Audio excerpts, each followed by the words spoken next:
The flood came on a Tuesday. By Wednesday morning, Henry Caldwell was gone.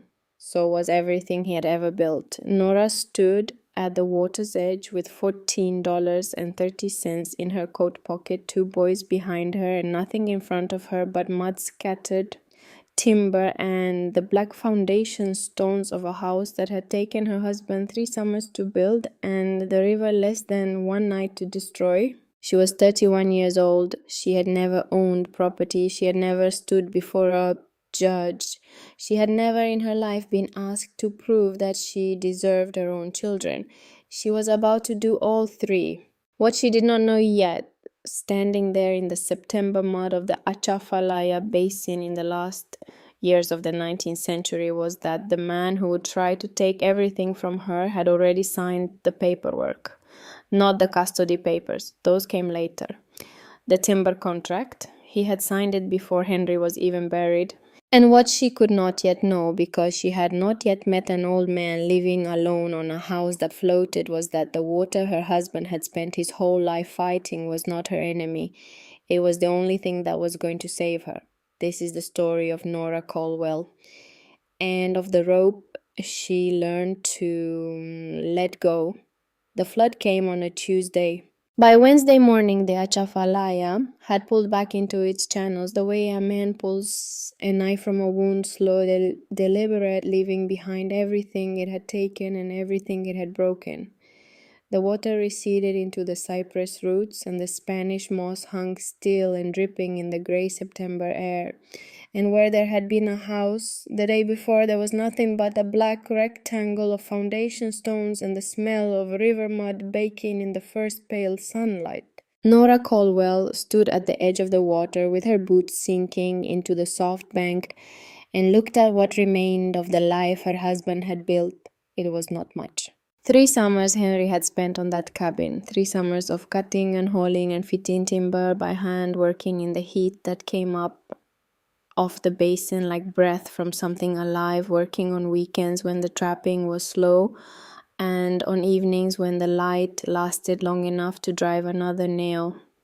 He had been proud of it, not the boastful pride of a man who needs witnesses, but the quiet kind, the kind a man carries in his shoulders when he walks through a door he built himself.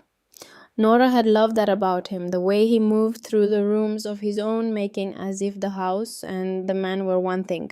The house was gone, Henry was gone, and behind her in the flat-bottomed skiff she had borrowed from the widow Perkins, her 2 sons sat without speaking. Reuben was 14. He sat in the bow with his back to her, the way he had been sitting since they left Pierre Part that morning, the way he had been sitting, it seemed to her, since the moment 3 weeks ago when the neighbors came to tell her what the river had done.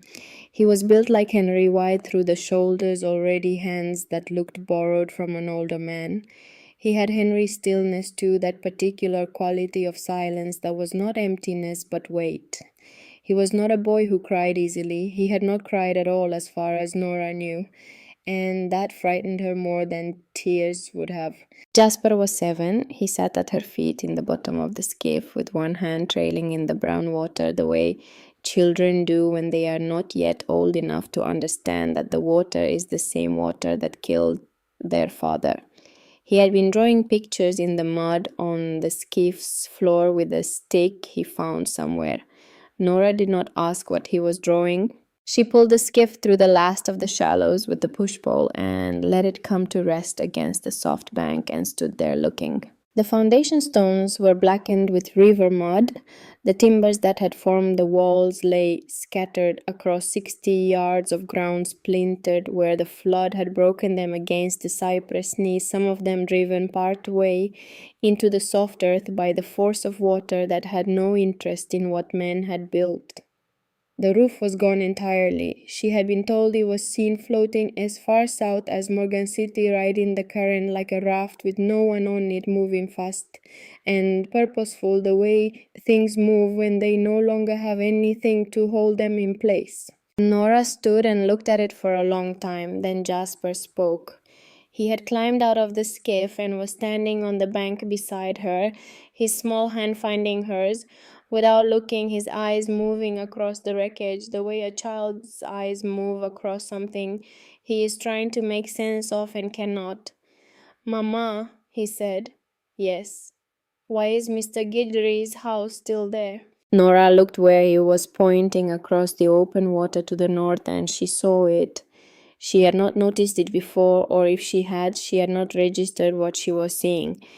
But now she looked. The Guidry place, the old trapper's property on the far side of the channel, was a low wooden structure sitting perhaps 2 feet above the surface of the water, connected to nothing solid, floating among the cypress trunks on a platform of logs, its rope lines running to the trunks of 4 living trees and disappearing into the water below the current waterline.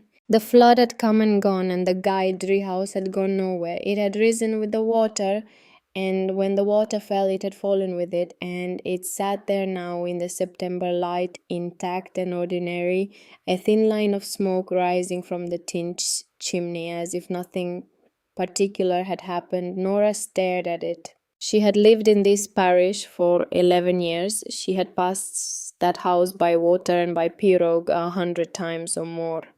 And she had never until this moment truly looked at it. She had seen it the way you see things that are simply part of the landscape, unremarkable, expected, already categorized and filed away in the part of the mind that deals with the familiar, a floating house, old Guidry's place, nothing to do with her. But now Henry was dead, and her own house was a scatter of broken timber across 60 yards of river mud, and she was standing on a sinking bank with $14.30 in her coat pocket, and the house across the water was still standing, still floating, still there. She looked at it for a long time. Then she pulled the skiff in and began filling the burlap sack she had brought with anything salvageable, nails pulled from split timber, a cast iron kettle she found half buried in the mud near the old hearth, 3 hinge plates that had survived intact. The boys helped without being asked. Reuben pried nails free with a length of scrap iron. Jasper carried the smaller pieces to the pile near the skiff. Nobody talked. When the sack was full and the light had begun to go gold in the cypress canopy, she pulled them back through the bayou channel toward Pierre Part. They had been sleeping in the back room of the Perkins boarding house for 3 weeks. Nora had $14.30. The boarding house cost $3 a week. She did the arithmetic without wanting to. The parish courthouse sat on the only ground in Pierre Part that did not flood, a low bluff above the levee, maybe 8 feet above the surrounding basin, the kind of elevation that felt like arrogance out here where everything else was water and mud and root. Nora climbed the worn wooden steps alone the following morning, leaving the boys with a neighbor woman who had been kind in the weeks since Henry died and stood before the clerk's window. The clerk was a thin man with reading glasses and the particular manner of someone who has delivered difficult news so many times that it has become a form of courtesy. She told him what she needed to know. He told her. In Louisiana, he explained without inflection, as if reading from the document itself, the law descended not from English common law as in the other states, but from the Napoleonic Code, the French civil tradition, the only such legal system in the Union. Under this code, a mother was the natural tutor of her minor children upon the death of the father. That was the protection. It was real. But it could be challenged by close male relatives, by anyone who could demonstrate to a court's satisfaction that the mother was unfit to provide for the children's well-being. The court would weigh her fitness. And if I have no dwelling, Nora asked. The clerk removed his glasses and polished them. Then fitness becomes considerably harder to demonstrate, Mrs. Caldwell. The court prefers to see a stable home, a fixed residence, something that suggests permanence. I have no money to rebuild. He replaced his glasses. He looked at her over the rims of them with something that might have been sympathy or might have been professional neutrality. It was hard to tell the difference. Then I cannot promise you an outcome. She thanked him. She walked back down the courthouse steps into the September heat. Her hands were steady until she reached the bottom step, then they were not. Aldous Varney arrived from Nashville 3 days later. He came on the afternoon coach, a leather traveling case in one hand and a black silk cravat at his throat that was completely and utterly wrong for the heat of South Louisiana in September. He was 40 years old or thereabouts. Thinning dark hair parted with mathematical precision, a gold watch chain that caught the light when he moved. The kind of man who had learned somewhere along the way that the most effective form of authority is performed gently. He took a room at the Perkins house, paid for 2 full weeks in advance, asked after the boys by name. That evening he came to the back room where Nora and her sons were staying and knocked twice lightly as guest knocks when he is certain of his welcome. Nora opened the door. Nora? His voice was the voice of a man who had thought carefully about what he was going to say. I've come a long way, out of concern for Thomas's boys. Surely you know that. She looked at him. He was Henry's older brother. She had met him twice in 11 years of marriage, once at a funeral in Nashville, once when Henry had borrowed money from him to buy the Cypress parcel and had paid it back within the year. Henry had not spoken of him often. When he did, it was with the particular economy of language that men use when the subject is complicated. Come in, she said. He sat in the single chair. She stood. The boys were in the corner, Jasper asleep already, Reuben watching from his cot with the particular watchfulness he had inherited from his father. Aldous was kind. That was the thing she would remember later, the quality of the kindness, how real it sounded, how it sat in the room, the way something genuine sits with weight and warmth. He spoke about the boys' education, about the climate here and what it did to children, about the instability of life in the basin, about what Henry would have wanted. He did not raise his voice. He never raised his voice. I will file the tutorship papers at the courthouse within the week, he said near the end. The boys will be raised properly, schooled, fed, kept out of the fever and the wildness of this swamp. I will manage their land until they come of majority. It is the only decent course. Nora kept her hands very still. Reuben is 14, she said. He will not leave. Reuben is 14 and a minor. The kindness remained, which was somehow worse than anger would have been. The sheriff will assist if necessary. Nora, you have no dwelling, you have no income, you have no male relative to stand for you before the court. I am asking you to be reasonable. She did not answer. He stood, smoothed his trousers, picked up his hat from the table where he had set it. You have until the 31st of October, 90 days. The inspection is then. I am giving you that time out of respect for what you and Henry had together. He paused at the door. I am not your enemy. He left. Nora sat down on the edge of the cot and looked at the floor for a long time. Reuben had not moved. When she finally looked up, he was watching her with Henry's eyes. Ma, he said. Not yet, she said. Let me think. She could not sleep. At 2 in the morning, she was sitting at the small table in the back room with the lamp turned low and the boys breathing in the darkness behind her, and she was listening to the sounds of the boarding house settling around her, the creak of the old timber framing, the distant call of something out in the bayou, the soft percussion of a moth against the window glass. She had gone over the arithmetic again. $14.30, $3 a week for the room, 90 days. The numbers were not complicated and they were not good. She was thinking about the floating house across the water. She was thinking about it the way you think about a problem whose solution you have not yet seen but whose shape you are beginning to feel, the way a blind person feels the edge of something in the dark, one careful fingertip at a time. She did not hear Aldous leave. She had not expected to hear him. His room was at the front of the house and hers was at the back, and the building was large enough. But what she heard at some point in the quiet hour before midnight was the front door of the boarding house open and close, and then the sound of boot heels on the wooden porch, and then voices low, male, the particular register of men who do not want to be overheard. She sat very still.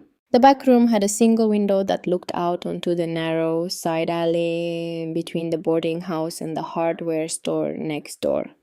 The voices were coming from the front porch. She could not hear the words. She could hear the tone, businesslike, efficient, the rhythm of men concluding something they had already largely decided.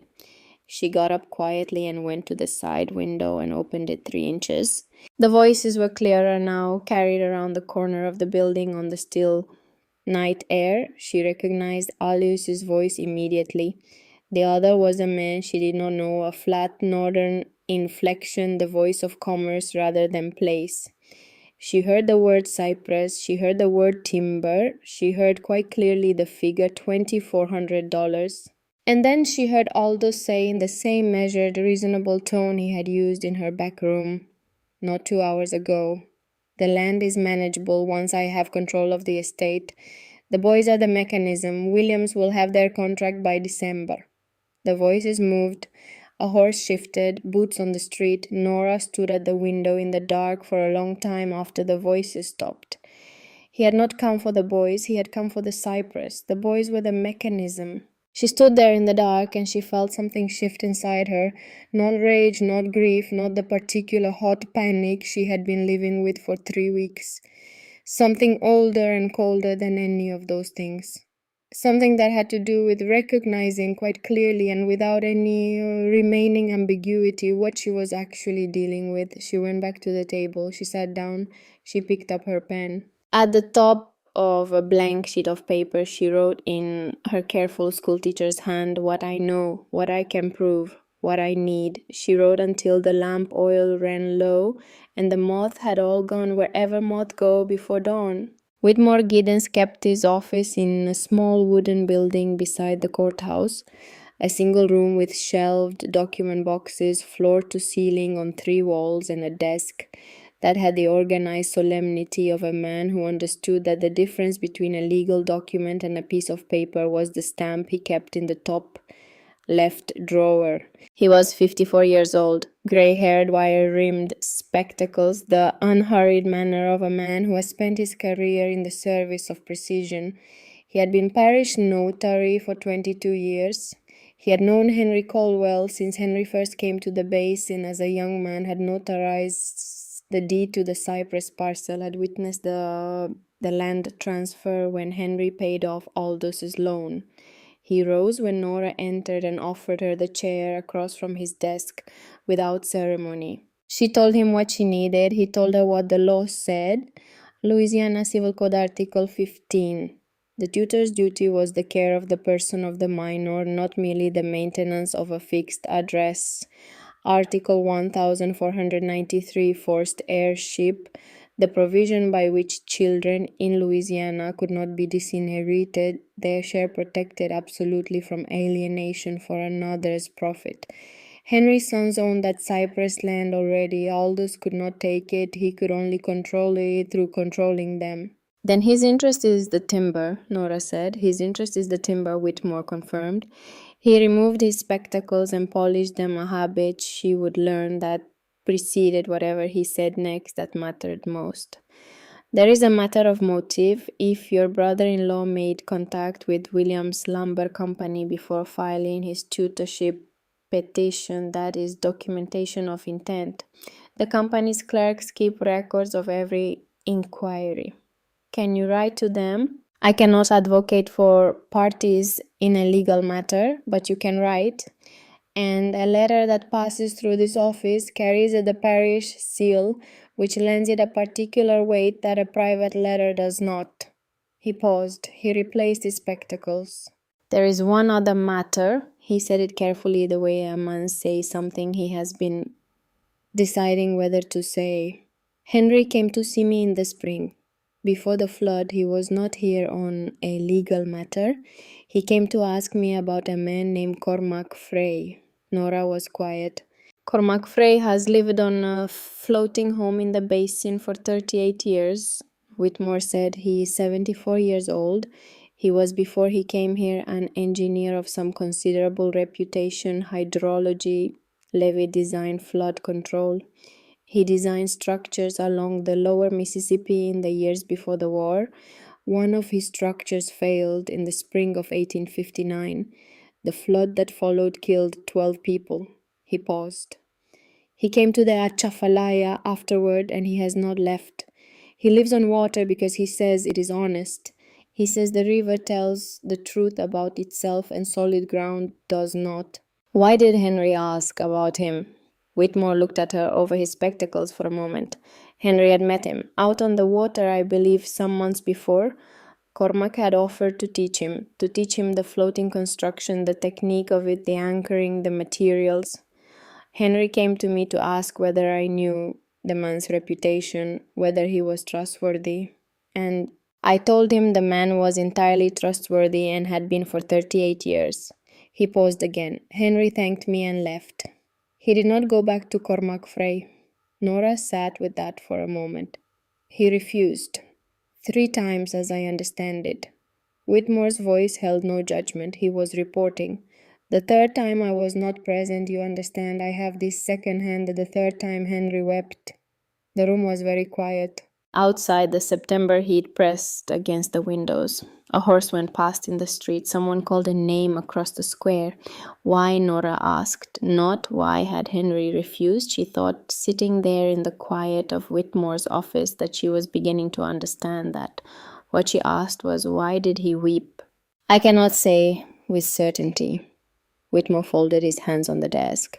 But Cormac Frey told me some months ago when I passed him on the water that Henry Colwell was the finest man he had met in 30 years on the basin, and that he was afraid of the wrong things.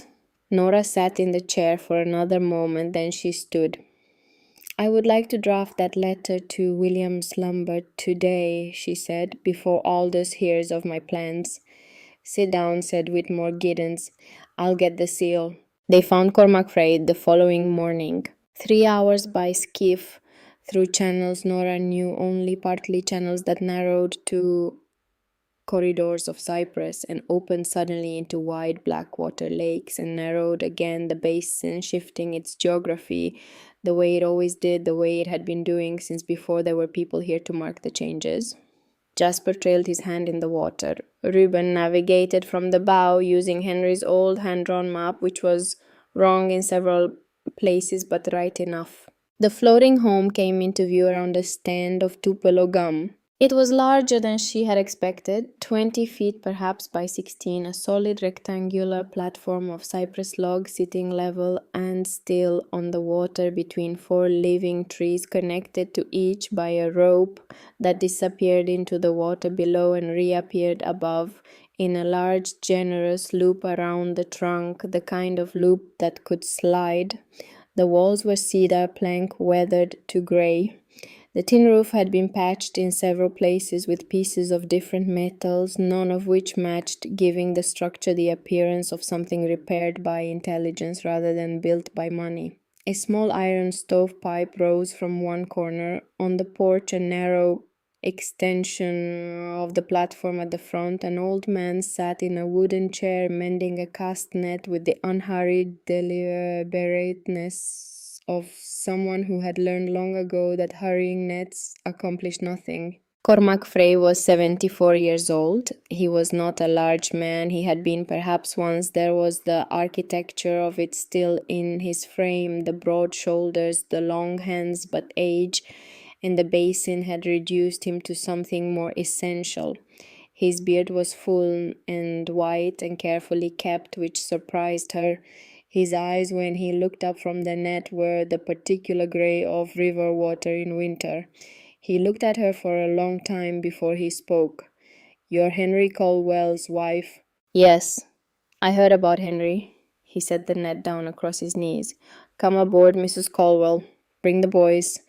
The platform shifted slightly under their weight as they stepped on a gentle living movement, nothing like the hard indifference of solid ground.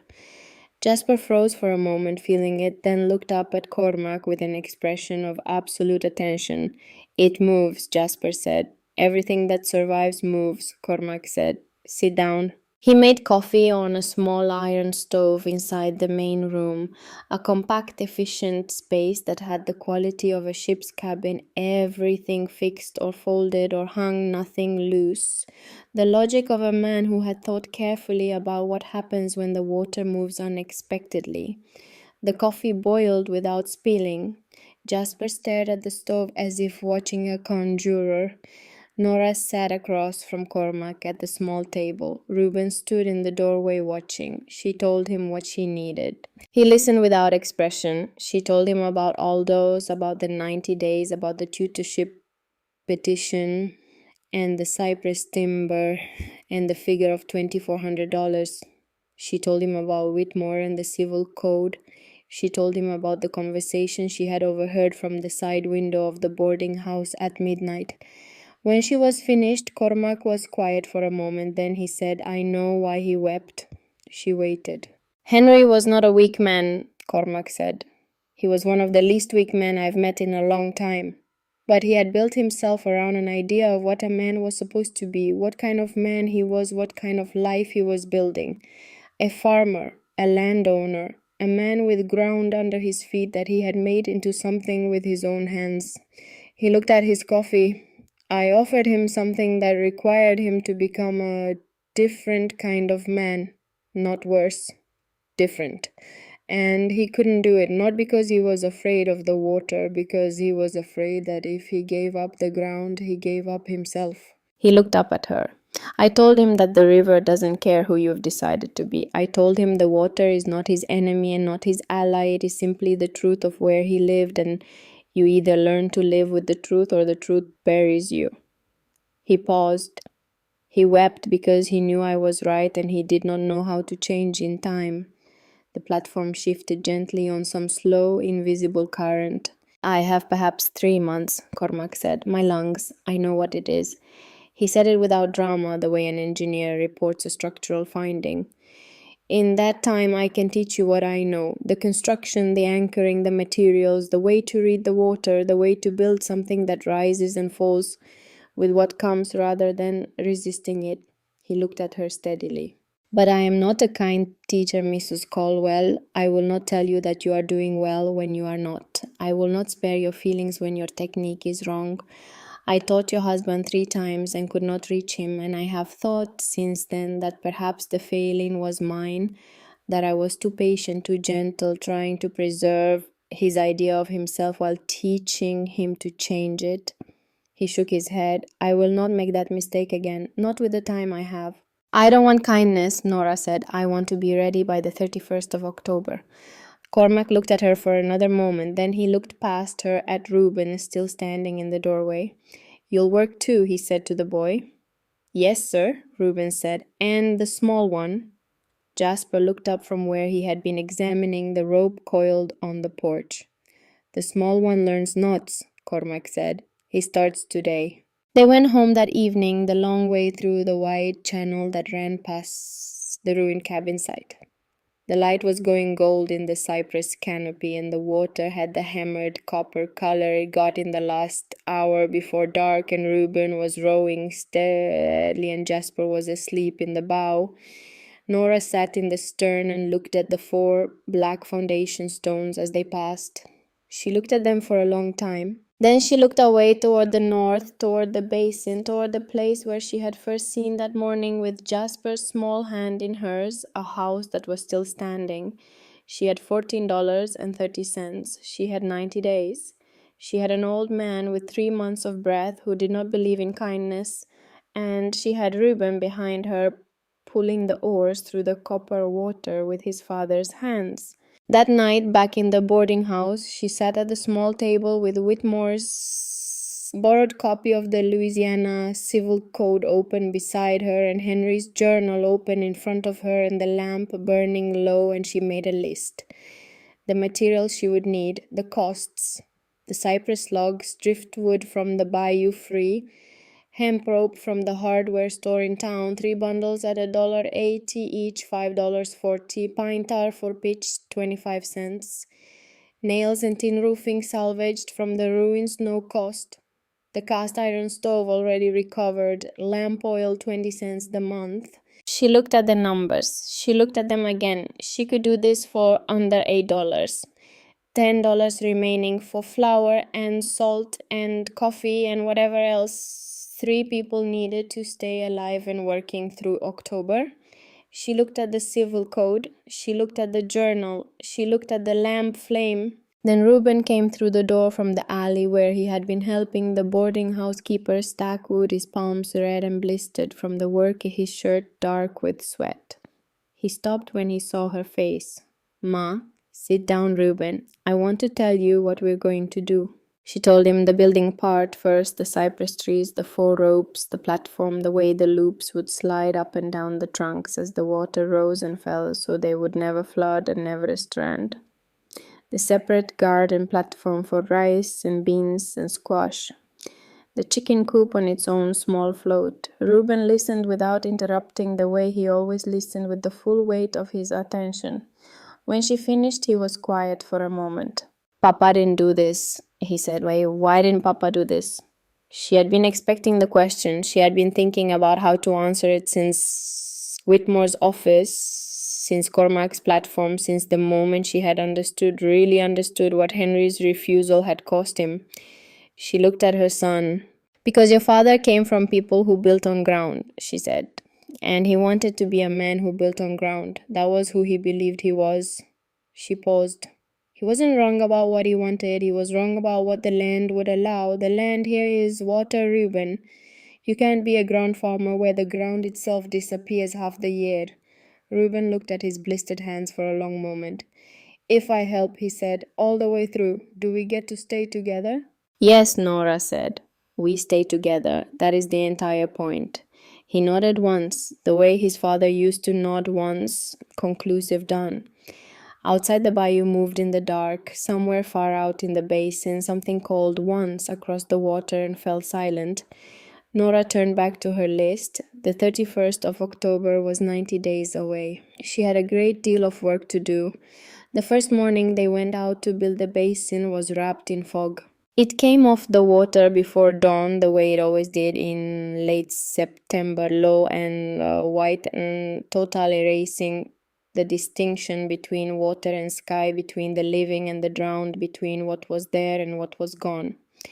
Nora pushed the skiff out from the pier, part landing in the grey pre-light, with Reuben in the bow and Jasper between them, and for the first 20 minutes of the journey she could see perhaps 15 feet in any direction, just the dark vertical lines of cypress trunks emerging from the white and disappearing back into it, the water black beneath them, the sky invisible above. She had been on this water for 11 years. She knew the channels by feel more than by sight.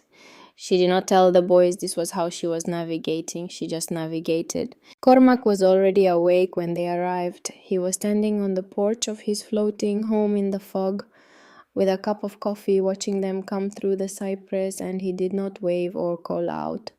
He simply watched. The way a man watches something he is evaluating, the way an engineer watches a structure settle under its first load. They tied the skiff to the platform cleat, stepped aboard. The platform shifted slightly and then settled. "The fog will burn off by 9, Cormac said. "We'll have good light by then. Until then, Jasper learns to rope." He sat the boy down on the porch with a length of hemp and began to teach. Not gently, not with the patient repetition of a schoolroom, with the economy of a man who understood that time was finite and precision was not optional. Bowline first. The loop that does not slip, the loop you can trust your weight to, the loop a sailor ties in the dark by feel alone, because his life may one day depend on doing it correctly without light. Cormac showed Jasper once, slowly naming each movement. Then he handed the rope back. Again, Jasper did it wrong. Again, wrong in a different way. Again. On the 7th attempt, Jasper tied a bowline that held. Cormac examined it without expression. "Again," he said. Jasper looked at him. "Until you can do it without thinking," Cormac said. "Until your hands know it better than your mind does. The knot doesn't care how smart you are. It only cares what your hands have practiced." While Jasper tied and retied, Cormac took Nora and Reuben to the water. He had chosen the site already, 4 living cypress trees on the Colwell parcel, old growth, standing in water that held a minimum depth of 3 feet even in the driest month of the year. The space between them formed a rough rectangle 24 feet by 18. He had measured it the week before, he said, when he heard what had happened to Henry. He did not explain further. He showed them how to read the trunks. Every cypress tree that stands in water carries a record of its history on its bark. The dark stain lines left by high water, the pale wood above them marking the seasons of drought, a layered chronicle written in flood and absence. Cormac ran his hand along one trunk the way a doctor runs a hand along a patient's side, reading by touch. This line here, he said, pointing to a dark band perhaps 4 feet above the current water line. That's last year's peak flood, this one below it 3 years back, the bad spring. You build your platform to sit 2 feet above the current surface. Your rope loops must accommodate at least 6 feet of rise, probably 8 to be safe. You build for what the water can do, not for what you hope it will do. Reuben was watching the trunk carefully. How do you know which flood was which? He asked. You learn the basin's years, Cormac said, the way you learn a man's face. It takes time. For now you trust the marks and you build with margin. He looked at the boy. A structure with no margin is a structure waiting to fail. Your father's cabin had no margin. It was built exactly to the line of what a good year allowed. A good year is not every year. Reuben said nothing, but he kept his eyes on the trunk. They felled the first cypress log that morning, a dead fall from the previous spring's flood, already cured, already floating half submerged in the shallows 50 yards from the building site. Cormac directed. Reuben cut. The cypress cut was different from hardwood, he explained, straight down, following the soft fibrous grain, not angling across it, because cypress would split along the grain if you gave it the opportunity, and a split log was a useless log. Reuben cut wrong the first time. The axe glanced and took a chunk rather than a clean curve. Cormac did not raise his voice. Again, he said, straight down like you mean it, not like you're asking permission. The second cut was better, the third was right. By noon, the fog had burned off and the September sun was on the water, and Nora was in the shallows, up to her knees, helping guide the log into position while Reuben lashed it to the frame with the clove hitch Cormac had shown him that morning, and Jasper sat on a root above the water line, tying and untying bowliness with the methodical focus of a child who has decided that this particular thing is worth understanding completely. Cormac sat on a cypress stump on the bank and watched. Some days his breathing was easy and he worked alongside them, his old hands still precise, still capable, demonstrating a lashing technique or showing Nora how to test the joint by weight before trusting it to the full load. Other days he sat and watched and talked, and those days where Nora came to understand perhaps the more valuable ones, the days when he put into words what 40 years of living on water had taught him about the relationship between what men built and what the river did. Your first instinct will always be to build tighter, he told her one afternoon, watching her lash a cross member to the frame.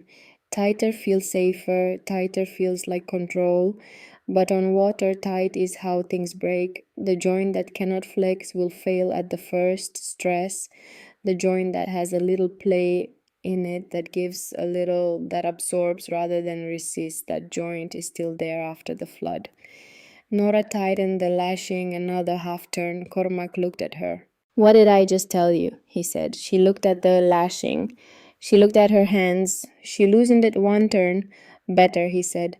But you'll do it again. You'll keep doing it until you learn to trust what you cannot feel directly. The looseness feels like failure. It is not failure, it is design.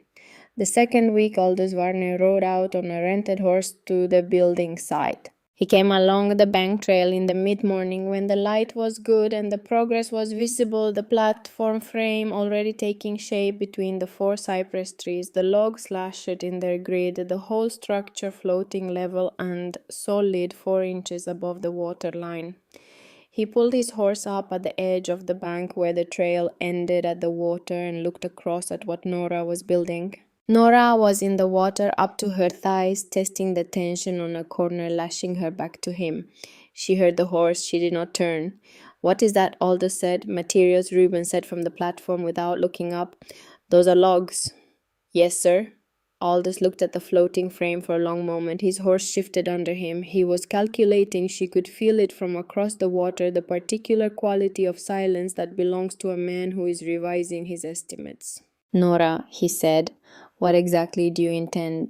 She turned then. She looked at him across the 20 feet of water between them. She let him see her face clearly, not defiant, not hostile, simply present. "I intend to be ready for the inspection," she said. "Last day of October, I believe you said." He looked at the frame. He looked at her. "You are building a floating shack," he said. The kindness was still in his voice, but it was thinner now, stretched over something else. "I'm building a home," she said. He watched her for another long moment. Then he turned his horse and rode back toward town without another word. That evening Nora heard from Whitmore, who heard it from the courthouse clerk, what Aldous had said at the saloon, that Nora Colwell was constructing a raft that would sink at first rain. That two young boys living on such a thing through a Louisiana winter was evidence enough of a mother's unfitness that the court needed to see this situation resolved before Christmas. 3 of Henry's oldest friends in the parish, men who had worked alongside him, shared his table, carried him in their memories, had been at the saloon. They had listened. They had not disagreed. Nora received this information from Whitmore on a Thursday afternoon. She thanked him. She went back to the building site. She worked until the light was gone. The third week, the community pulled away. It happened the way these things happen in small places, not all at once, not with any single declaration, but gradually in the accumulation of small withdrawals. The woman at the dry goods store, who had always greeted her by name, now found reasons to look at her ledger when Nora entered.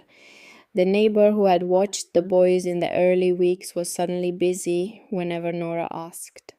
At Sunday service, which Nora attended once more before she stopped going entirely, the visiting preacher spoke on the proper order of a Christian household with a specificity that left no room for misunderstanding, and Aldous sat in the front pew and nodded throughout, and 3 deacons, Henry's friends, stood afterward to shake Aldous's hand.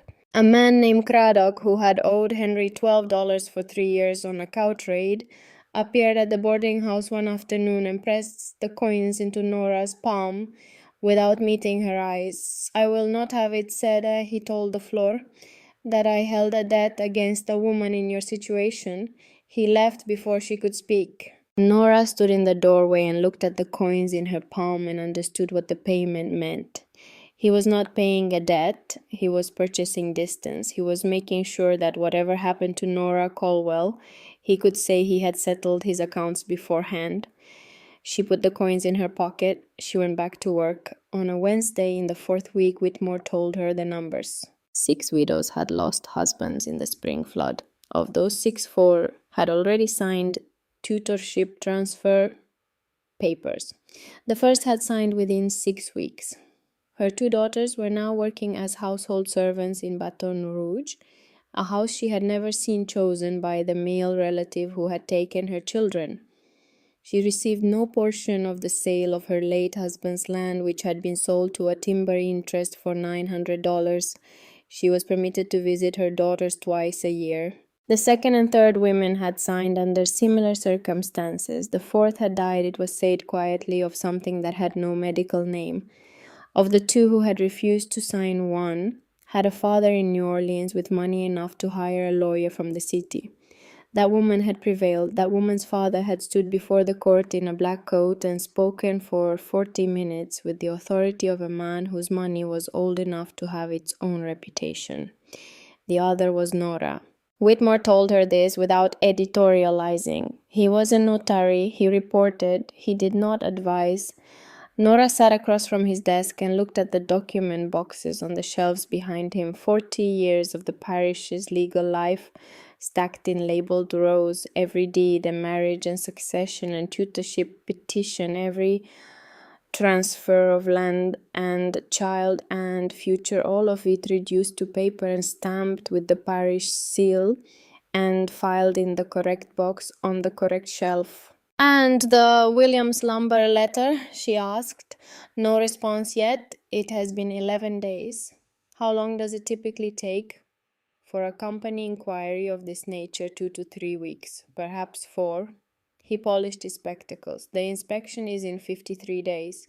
She nodded. She stood. "I need to get back to the site," she said. By the end of the 3rd week, they had a platform. It sat level and solid between the 4 trees, 18 inches above the current water line, the cypress logs lashed in a double grid that Cormac had designed, and Nora and Reuben had built, checking and rechecking every joint, every lashing, every load-bearing connection. When all 3 of them stood on it together, and Cormac too on his better days, it did not flex and did not tip and did not creak in any way that suggested weakness. Cypress, Cormac had explained, did not sink. It was full of natural oils resistant to rot and water absorption in a way that no other timber in the basin matched. You could submerge a cypress log for 100 years and pull it out, still floating, still sound. The basin itself was proof of this. Half the deadfall timber drifting through these channels on any given day was cypress that had been in the water for a generation, still as buoyant as the day it fell. "Your husband's cabin was pine and oak," Cormac said one afternoon. "Good timber for ground construction, wrong timber for here." He knew the woods, but he built with the wrong knowledge in the wrong place. Reuben, who was planing a salvaged cedar plank for the wall framing, paused in his work. He did not ask anything, but Cormac saw the pause. "He was not a foolish man," Cormac said to the boy rather than to Nora. "He made a decision based on what he knew and what he believed, and the 2 things were both real and both insufficient. That is not foolishness. That is what happens when a good man's world is smaller than the problem in front of him." Reuben went back to planing, but something in his shoulders had changed slightly. Some tension Nora had been watching for 3 weeks had released an increment. She noticed. She said nothing. Cormac arrived one morning in the 4th week and could not leave the skiff. His nephew, a young man of 20 or so, who rarely spoke and paddled with the effortless efficiency of someone raised entirely on water, brought the old man to the site as usual, but when the skiff came alongside the platform, it was clear that Cormac could not make the step across. His nephew looked at Nora without expression. Nora helped lift the old man onto the platform, one arm, then the other, and felt in his frame the difference between last week and this, the way weight shifts when the body begins to consume itself. She settled him in the chair they had brought from the boarding house for him. He sat for a moment with his eyes closed and his breath coming carefully, the way a man breathes when each breath is a negotiation. Then he opened his eyes and looked at the platform around him and the walls going up and the rope lines running to the 4 cypress trunks. "Show me the northwest anchor," he said. Reuben showed him. The loop on the northwest tree, the timber hitch that he had practiced 40 times on land before bringing to the actual construction, the large, generous loop sitting loose around the trunk with enough clearance to slide 4 feet up without catching. Cormac looked at it carefully. "The loop is large enough," he said. "But look at the hitch itself. Look at where it sits on the trunk." Reuben looked.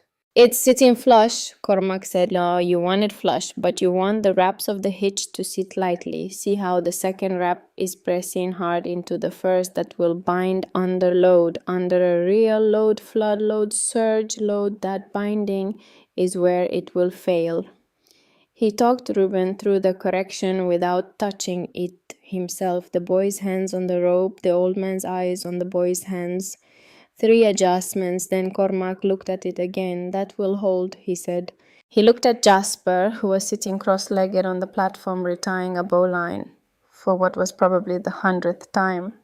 Come here, he said. Jasper came. Cormac took the boy's hands in his own and looked at them, looked at the palms, the fingers, the calluses already forming at 7 years old from weeks of rope work. Do you know why I keep making you practice? He said.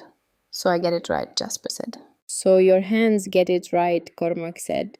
Your mind will be frightened in a storm. Your mind will be thinking about the water and the wind and your mother and your brother and everything that can go wrong. Your hands cannot afford to think. Your hands must already know. That is why we practice until it is not thinking, until it is only doing. Jasper nodded. He went back to his bowline.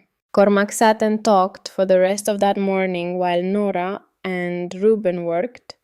He talked about the basin the way a man talks about a place he has loved for a very long time, not with sentiment but with the precise affection of deep knowledge. He talked about the flood cycles, about the relationship between the Gulf and the river, about how the cypress forest regulated water in ways that the levee engineers in New Orleans did not fully understand and probably never would. He talked about his years as an engineer, about the logic that had seemed so sound, and the morning in 1859 when the sound logic had failed and the water had done what water does when you give it enough pressure and a sufficient weakness. I built that levee to withstand a 100-year flood, he said. I was proud of that specification, 100 years. It failed in 11. He paused.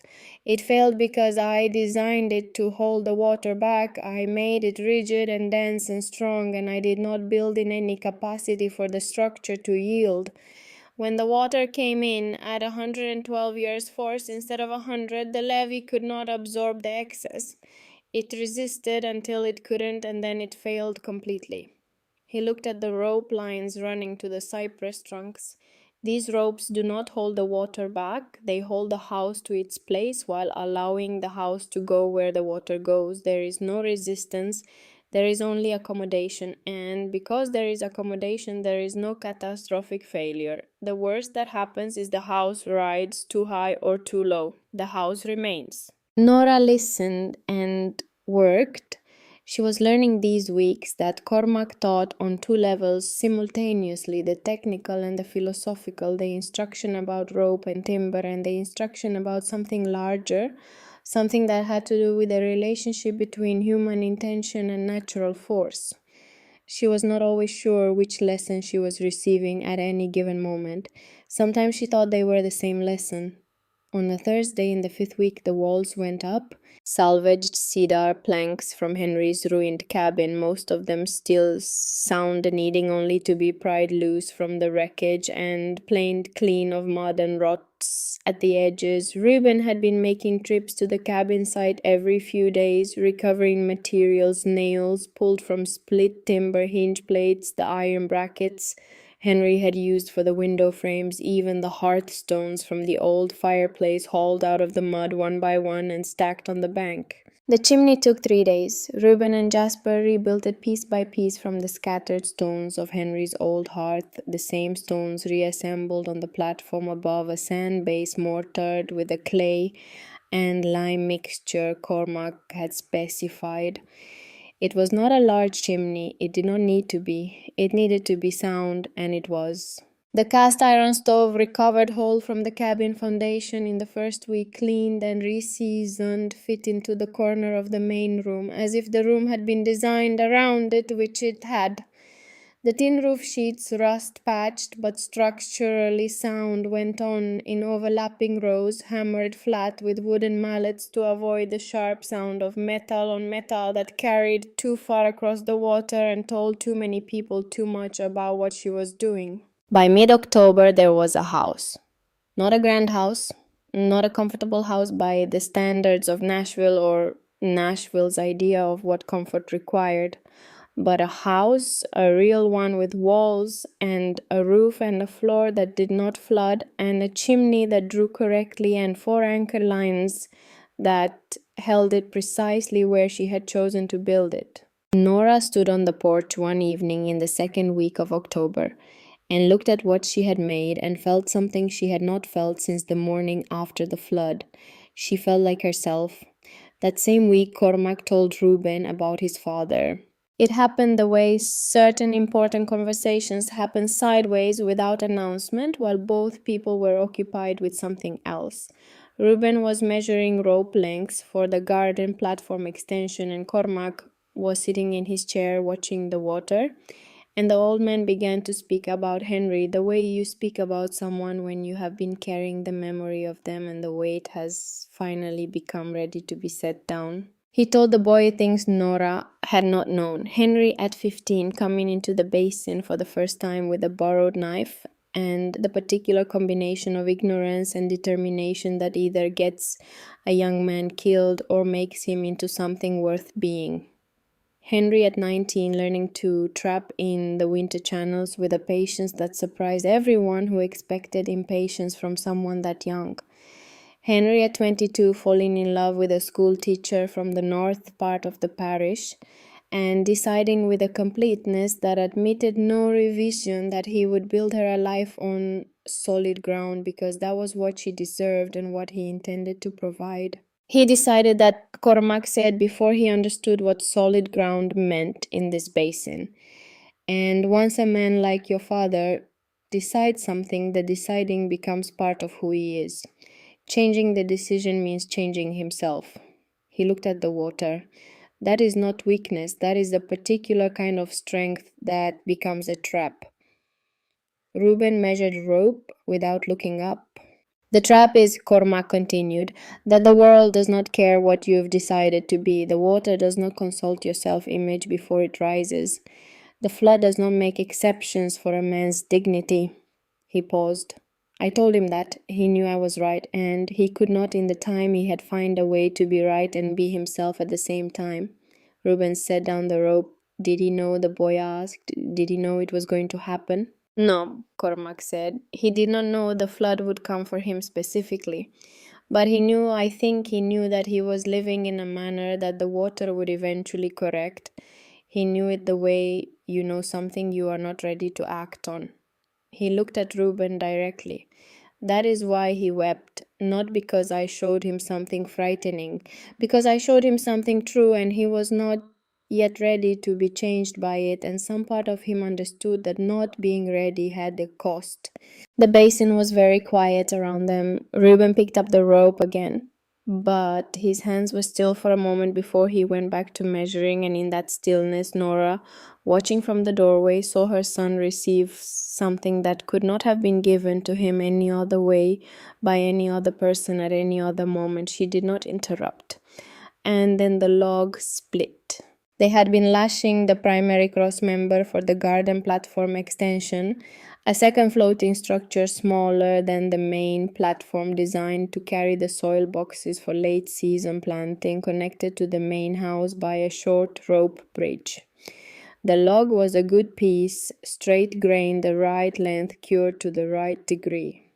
Reuben was driving the final lash in tight when the grain opened without warning along an invisible fault line, a clean split 7 feet long, the whole piece spreading apart with a sound like a rifle shot across the quiet water. A full day's work gone. Nora sat down on the platform. She pressed the heels of her hands against her eyes and sat there and did not speak for a moment. Ma, Jasper said from the water where he was treading the shallows. Ma, it's only a log. It's 7 days we don't have, she said. The words came out flat and factual, and she did not apologize for them. Cormac had been watching from his chair. He coughed, a long, effortful cough that had been getting worse across the weeks, and when he could speak again, his voice was thinner but steady. You will have another log by Tuesday, he said. Sit down, drink some water. We cannot wait for Tuesday. You cannot prevent Tuesday, he said. Those are different things. Sit down. She sat, she drank the water Jasper brought her scooped in a tin cup from the rain barrel. She sat on the tilted corner of the porch and looked at the split log and breathed and did not speak. On Tuesday morning, before full light, a cypress log drifted around the eastern anchor tree on some slow current from the upper basin, 6 inches longer than the one that had split, straight-grained and sound still carrying its bark. Reuben had it pulled and positioned before Nora was fully awake. Jasper had the lashing rope ready. By breakfast, it was in place. Nora looked at it for a moment. Then she looked at Cormac. He was drinking his coffee with the expression of a man who has lived long enough to have stopped being surprised by the river's logistics. "The basin brings what the basin brings," he said. "This is what I mean when I say you do not fight it. You wait, you prepare, you are ready when it comes. That is the whole of the philosophy, Mrs. Caldwell. Everything else is just carpentry." 3 weeks before the inspection, Cormac arrived one morning, and his nephew had to carry him aboard. The gray in his face had deepened since the previous week. His breathing was the sound of a man moving carefully through a house full of things that might break. He settled into the chair on the porch and looked out at the water and the house Nora had built and the 4 rope lines running to the 4 cypress trunks, and something in his expression was the particular quietude of a man who has arrived somewhere he intended to arrive. He called Reuben to him. The boy came and crouched beside the chair, the way you crouch beside someone who should not have to look up to speak to you. Cormac spoke quietly. Nora was at the stove inside and heard only the register of the words, not the words themselves. Later she would ask Reuben what he said. Reuben would tell her almost all of it. He told the boy the spool of rope coiled on the porch, the long piece, the one Cormac had brought with him that morning, the one with the particular twist of a man who learned his rope work from someone who learned it from someone who learned it on the river. That rope was for the 4th anchor. He had belled it that morning before he was well enough to paddle. He had wanted to bring it himself. He told Reuben to tie the 4th anchor with that rope and with no other. He said, "Tie it loose. Looser than you think is enough. Looser than you dare." He said, "Your mother is the head of this house. You are the hands and the back. Those are not the same thing, and they are not interchangeable, and the difference between them matters. Your father learned this too late. Do not learn it too late." He said Reuben's name once plainly at the end, and then he closed his eyes. The nephew took him back at noon. Nora helped Cormac into the skiff. The old man's hand found hers for a moment and held it, not with pressure, just presence, the way you hold something you are about to set down. "I will not see you again," he said. "You'll see the inspection report," Nora said. Something moved in his face that might have been a smile. "Goodbye, Henry's Nora," he said. The skiff moved off through the cypress. She watched it until the fog of distance took it, and the shape of the old man and his nephew dissolved into the gray-green of the basin. Jasper came and stood beside her. "Is he going to die, Mama?" "Yes, baby." "Why does he get to die at home?" She looked at the 4 rope lines, at the cedar walls, at the thin smoke from the stovepipe rising straight in the still air. "Because he knows where home is," she said, "and home is the place you choose to be at the end." Jasper thought about that. "Is this our home?" he said. She put her hand on the back of his head. "Yes," she said, "this is our home." 9 days before the inspection, the storm came. It built through the afternoon, that particular Gulf storm architecture of the late season, warm and enormous, the sky going from blue to copper to an ugly yellow-gray, that Nora had learned in 11 years in the basin to respect completely. The wind began in the cypress tops an hour before dark, moving the Spanish moss in long, slow waves, and by the time she had shuttered the windows and locked the stove door and brought the chicken's small float in, tight against the main platform, the sky was a single dark mass, moving northeast, and the water was beginning to show the short, steep chop. That meant the wind was close to the surface. She and Jasper sat on the cot and held hands and listened. Reuben was in the basin. He had taken the skiff that morning to Pierre Part for supplies, planning to be back by late afternoon. He had not come back. The storm had come instead. Nora sat and held Jasper's hand and listened to the wind work on the roof and felt the platform move beneath her, the living, responsive movement of a structure that was not resisting, that was doing what it was designed to do, rising and falling and swinging slightly on its lines. And she kept her breathing steady, and she did not think about Reuben being on the water in this. She told herself he had made sure, she told herself he was smart and he had Henry's instincts and he had pulled up somewhere before the storm hit. She told herself this with as much conviction as she could manage, which was not as much as she needed. At midnight, the wind shifted. At 3 hours past midnight, the northwest anchor rope snapped. The sound of it was a single hard crack above the roar of the wind, like a branch breaking or a rifle shot, or the specific sound of something giving way that you never forget once you have heard it. The platform swung hard on its three remaining lines, the northwest corner rising and then dropping as the tension redistributed, and the corner struck a cypress knee at the waterline with a force that drove a split up through the lower seam of the platform, not catastrophic, not sinking, but open, a 3-inch gap along 18 inches of the seam, water seeping in with the methodical indifference of water that has found a way. She found the bucket, Jasper found a wooden bowl. They bailed in the dark, taking turns, the lamp swinging in the gimbalet holder Cormac had shown her to mount above the door the split cypress seam, admitting perhaps a cup of water every 2 minutes, manageable if they did not stop. They did not stop. By dawn, the storm had passed, and the basin was the color of weak coffee, and the platform was sitting slightly low on its northeast corner, and the garden extension was half submerged, the potato rows drowned in the night, the cabbage heads swollen and soft with water.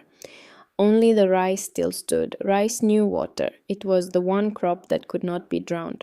Nora sat on the tilted corner of the porch with her hands in her lap and looked at the ruined garden and the split seam and the broken rope trailing in the current from the northwest anchor tree. She could not at that moment bring herself to stand up. The shore beyond the cypress ring produced 2 horses an hour after sunrise, Aldous Varne and Sheriff Beckett Holt. Aldous called across the water, "Mrs. Colwell, I have brought the sheriff as a witness to what the night has done. This confirms what I have said these past weeks. The inspection is 9 days from today. I am advising you with every compassion I possess to spare yourself and your children the difficulty of what is coming. Pack what you need. I will arrange proper accommodation." Nora looked at him across the water. She looked at Aldous on his rented horse in his wool suit that was wrong for this climate and this place and this conversation. Then she looked at Sheriff Holt. Holt was a heavy-set man in his 50s, quiet-faced, watchful. He had not spoken. He was looking at the damaged platform, at the split seam, the low corner, the trailing rope, the submerged garden. Then he was looking without moving his head at something further away. Nora followed his gaze. Henry's old cabin. What remained of it? The foundation stones black and permanent. The timbers scattered across 60 yards, some of it driven into the soft earth, none of it ever coming back. The roof that had floated to Morgan City, the walls that the water had simply removed. Holt looked at the old cabin, then he looked back at Nora's floating home, split, tilted garden, half destroyed, still floating. "Ma'am," Holt said, his voice was quiet-pitched for her alone. "That cabin on the high ground, your husband's—" "Yes." The flood took him there, yes. "And which structure is still standing this morning?" Nora looked at the ruined cabin on the high ground, then she looked at her own platform seam, split corner, low rise, standing straight in the flooded garden, the lamps still burning inside through the open door, Jasper visible at the table eating cornmeal from a tin cup. "Mine is," she said. Sheriff Holt nodded once he touched the brim of his hat. 9 days, Mrs. Colwell." He turned his horse. He rode after Aldous without another word. Nora sat back down on the porch. Jasper came out with 2 cups of coffee and sat beside her. They drank in the morning light, the sun coming up through the cypress, the water still holding the storm's chop but diminishing, now settling. the basin returning to itself the way the basin always did, without apology, without drama, simply becoming again what it had always been. She was thinking about the rope. She was thinking about the northwest anchor and the way she had tied a timber hitch, tied very tight, tightened twice because she had been afraid, tightened because tightness felt like safety, tightened because the water was rising and she could not stop it rising, and the one thing she could do, the one thing that felt like control, was make the rope tighter. She had tied the rope that way because she had been trying to hold on, and the rope had broken. That night alone, long after Jasper was asleep, she found Henry's journal on the shelf above the stove and took it to the table and opened it and read. She read the entries she had read before: the first year of the cabin building, the second, the trapping seasons, the small notations of weather and yield, and the domestic life she had shared with him. And then she found the entry she had passed over in earlier readings, or had read without fully understanding, or had simply not been ready to receive. It was from the third summer of their marriage. The ink was slightly faded, the handwriting more careful than his usual style, as if he had written slowly and deliberately. He had written, "Cormac asked me again today. I told him no again.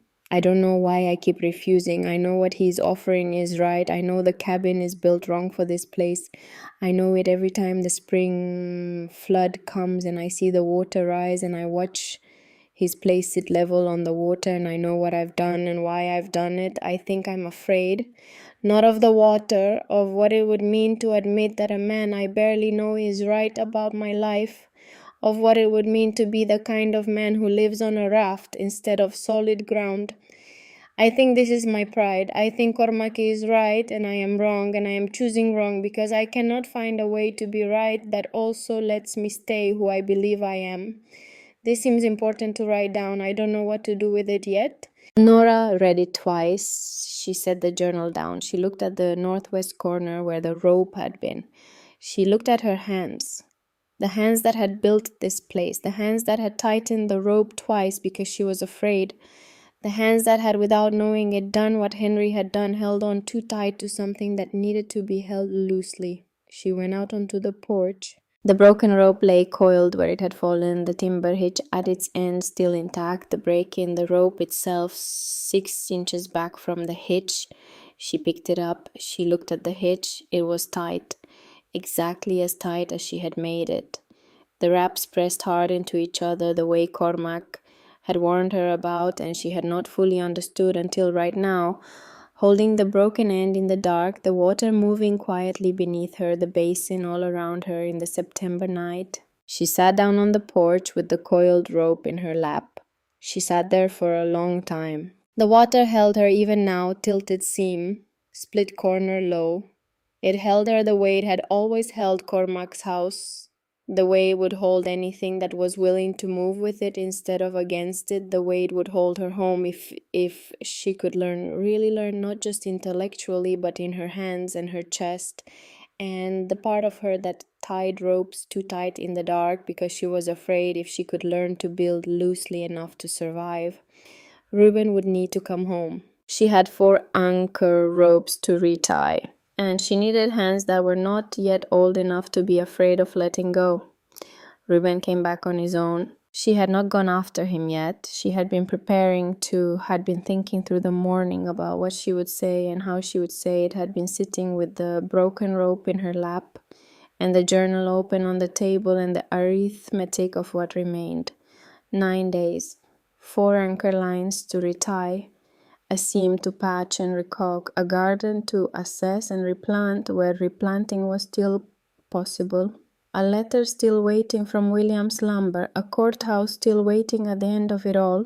She had been preparing to go after him when she heard the skiff. She came out onto the porch and saw him moving through the cypress from the south channel, rowing with the steady, unhurried stroke he had developed over these weeks, Henry's stroke.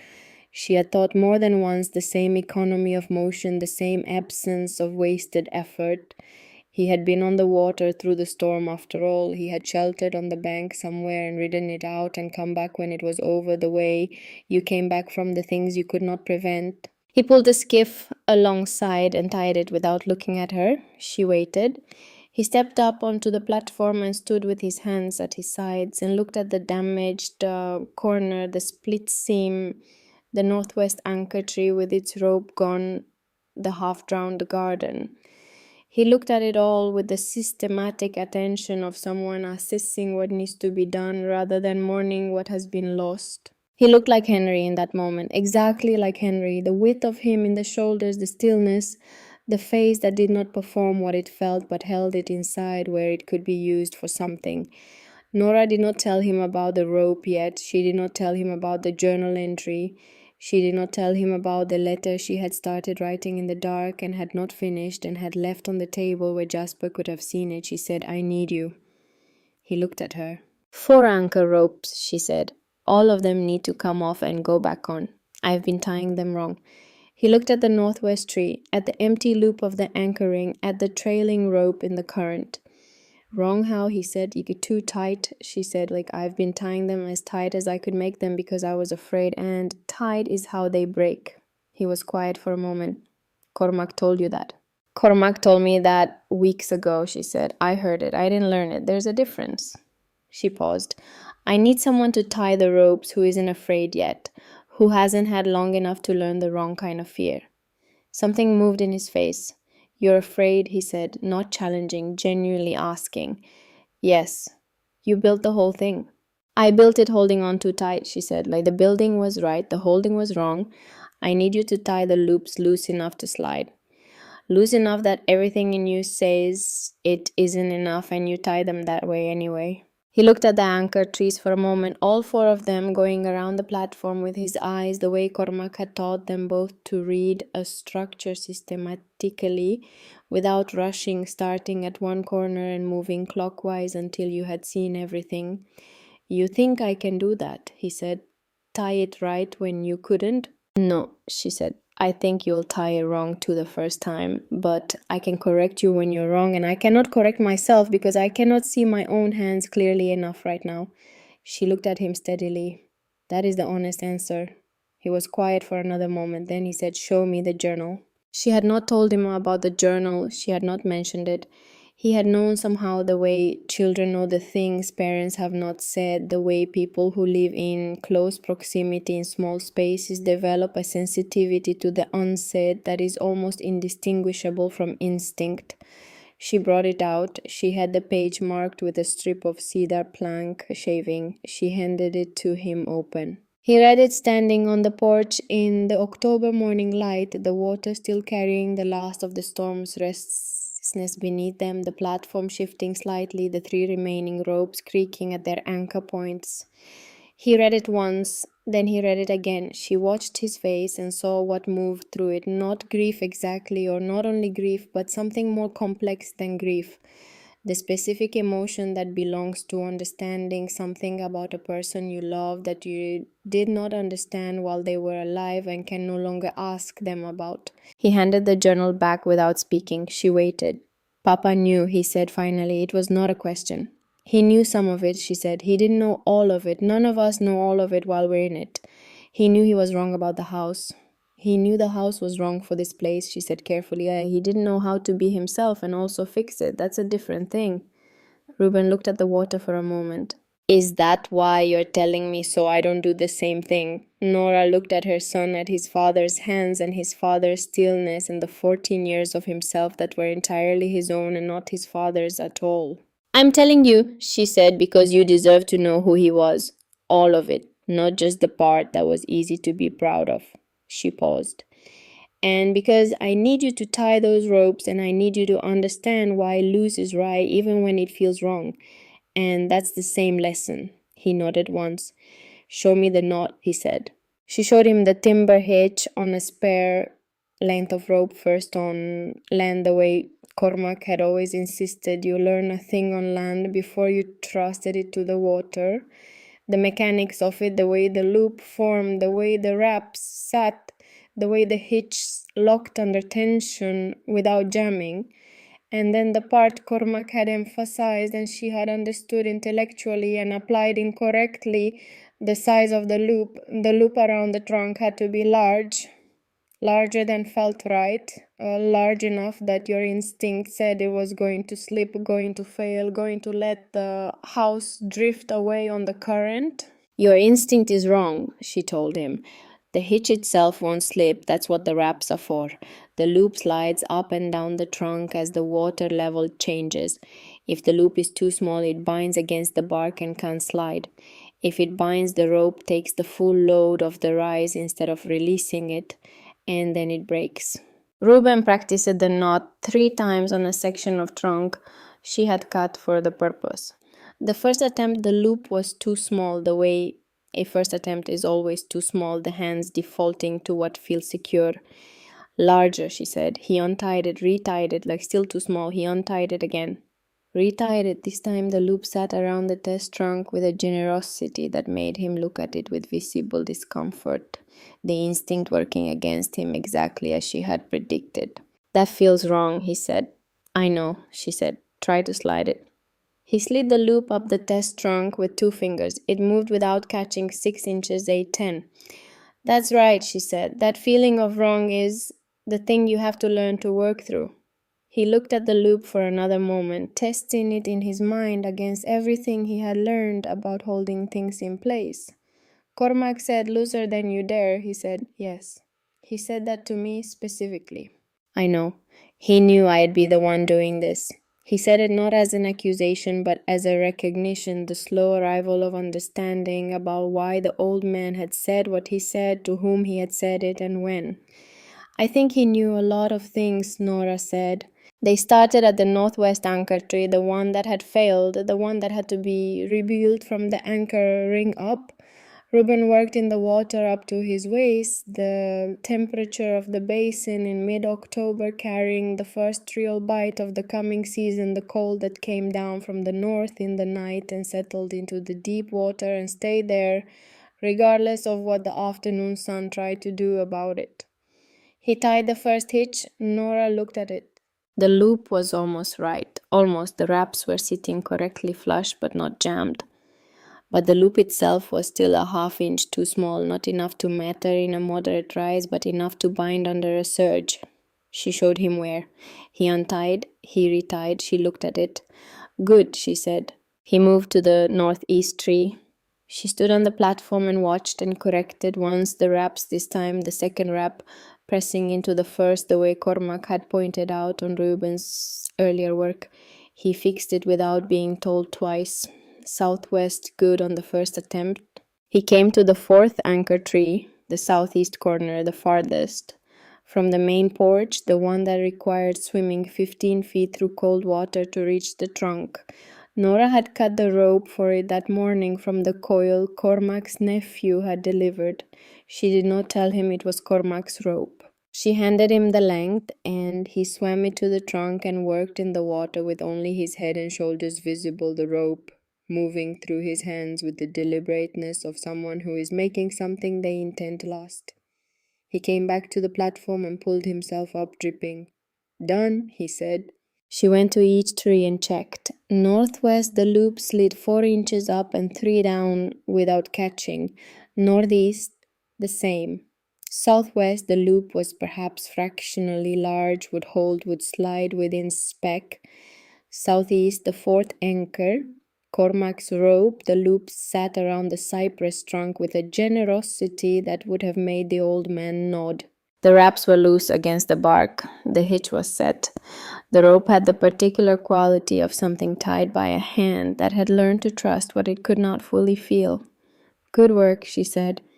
He stood dripping on the platform and looked at the 4 trees and the 4 ropes and said nothing for a moment. Cormac would say, "Good work," Nora added. Something in Reuben's face shifted slightly at the old man's name. He turned and went inside to change his wet shirt, and Nora stood on the porch and looked at the 4 anchor lines and felt something she had not let herself feel since the morning after the flood. She felt that it was going to be all right, not certain, not guaranteed, but possible in a way it had not been possible before, which was enough. The rain came that afternoon. Not a storm this time, a slow, steady October rain from the northwest. The kind that means the season is turning for good and the last of the Gulf warmth has finally given ground. The water rose in the basin without drama, an inch at a time, the way water rises when it is in no particular hurry. Nora watched the ropes. The northwest loop slid up the cypress trunk an inch, then two, then three, moving without sound, without strain, the large, generous loop accommodating the rise, the way a hand opens to receive something instead of closing to grip it. Jasper stood on the porch in his coat and counted. 4 inches, he said. 5. He looked back at Nora. 6. The platform rose with the water. The wall stayed level. The lamp on the table inside did not swing. 7. Jasper's voice had taken on the particular quality of a child reporting something he finds both remarkable and absolutely natural, as if the world confirming what it was supposed to do is a source of straightforward satisfaction. 8. 8.5, Reuben said from the doorway. 8.5, Jasper agreed. The rain continued through the evening and into the night. By morning, the basin was 9 inches higher than it had been before the storm. All 4 ropes had slid up their cypress trunks in smooth silence. The platform sat level, the seam Nora had caulked with pine tar and rope fiber held without a drop. The rice in the garden, the only thing that had survived the previous storm's flooding, stood straight and healthy in the higher water, indifferent to the change, doing what rice had been doing in Louisiana for 200 years. Nora stood at the garden platform in the gray morning light and looked at the rice and thought about what survives. The news about Cormac came 4 days before the inspection. His nephew paddled up from the South Channel in the early morning with the particular quality of silence that belongs to people who are carrying news they have already had time to absorb. He came aboard and stood on the porch and told Nora that Cormac Frey had died 2 mornings before at first light in his own chair, on his own porch looking east toward the water. His nephew said he had been smiling. He said Cormac had asked to be buried on the high ground. His wife had kept a small parcel at the edge of the basin dry ground under a live oak that she had planted the year they arrived. He said Cormac had already been laid there. The nephew said 3 things on the porch railing, Cormac's clay pipe still smelling of the particular tobacco he used. His wide-brimmed felt hat sweat-stained along the band, shaped by 40 years of wearing into something that could only have belonged to him, and a small square of paper folded twice, sealed with a dab of pine tar in place of wax. Nora opened it. The handwriting was difficult, the hand of a man whose fingers had been giving him trouble. The letters formed with effort and care. She read it once to herself, then she read it again. The 4th rope is mine. I belled it the morning I came to say goodbye because I wanted to bring it myself and not send it with the boy. I belled the first rope I ever put on this basin 38 years ago. I belled this one the same morning. The rope has been waiting since the first time Henry said no. His boy tied it right, looser than he dared. That is enough. That is exactly enough. C.F. Nora stood on the porch for a long time with the note in her hand. She looked at the southeast anchor tree, at the rope running from the platform ring to the trunk, the large loops sitting loosely around the bark, Reuben's work the most careful knot on the platform. 38 years, Cormac had been carrying that rope since Henry first refused him. He had kept it on his own platform, maintained it, kept it sound, waiting for the moment when it would be used. The way it was intended to be used, not by a man who built on ground because he had decided that was what he was, but by a boy who had not yet learned to be afraid of looseness. She folded the note. She put it inside Henry's journal between the pages where his own handwriting and Cormac's note would sit together in the dark, 2 men's understanding of the same truth arriving at the same place from different directions. Reuben did not know. She would tell him one day, when he had built enough of his own life to hold the weight of it properly, when he understood not just the knot but everything. The knot meant the 38 years, the refusals, the rope kept in a coil on a dead man's porch because the right hands had not yet arrived to use it. Not yet. She went inside and began to prepare for the 31st of October. The last day of October arrived clear and cold.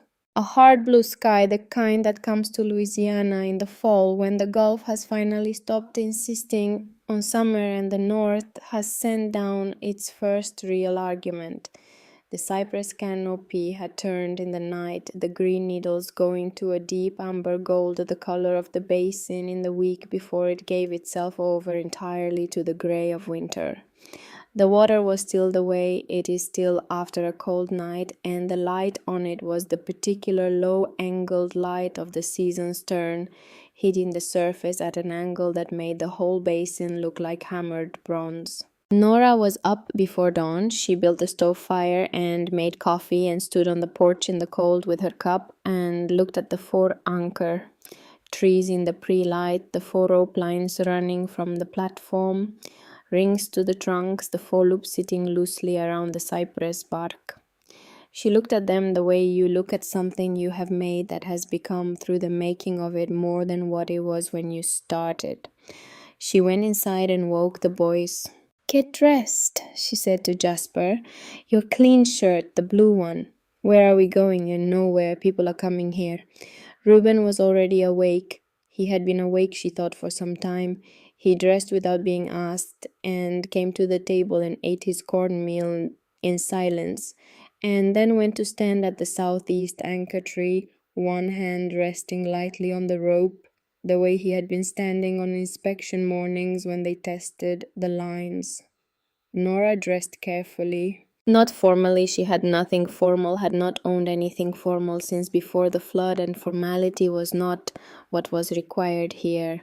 What was required was the particular kind of presentable that says, "I am a woman who has been working hard and have not forgotten what cleanliness means." She brushed her hair and put it up and put on the coat she had kept clean through the construction weeks by hanging it inside on the hook by the door. She made a second cup of coffee. She set the 3 documents on the table in a neat stack, each one notarized by Whitmore Giddens with the parish seal, the red wax mark she had watched him press into place in his quiet office beside the courthouse 3 days before. The first, a printed copy of Louisiana Civil Code Article 15, with the relevant passage underlined in Whitmore's careful hand. The tutor's duty is the care of the person of the minor, which care encompasses the minor's physical well-being, education, moral development, and the preservation of the minor's interests. It is not reducible to a fixed address or a particular form of dwelling. The second, a printed copy of Article 1493, Forced Heirship, the absolute protection of a minor child's inherited share, inviolable, not subject to alienation, sale, or transfer by any party except the child upon reaching majority.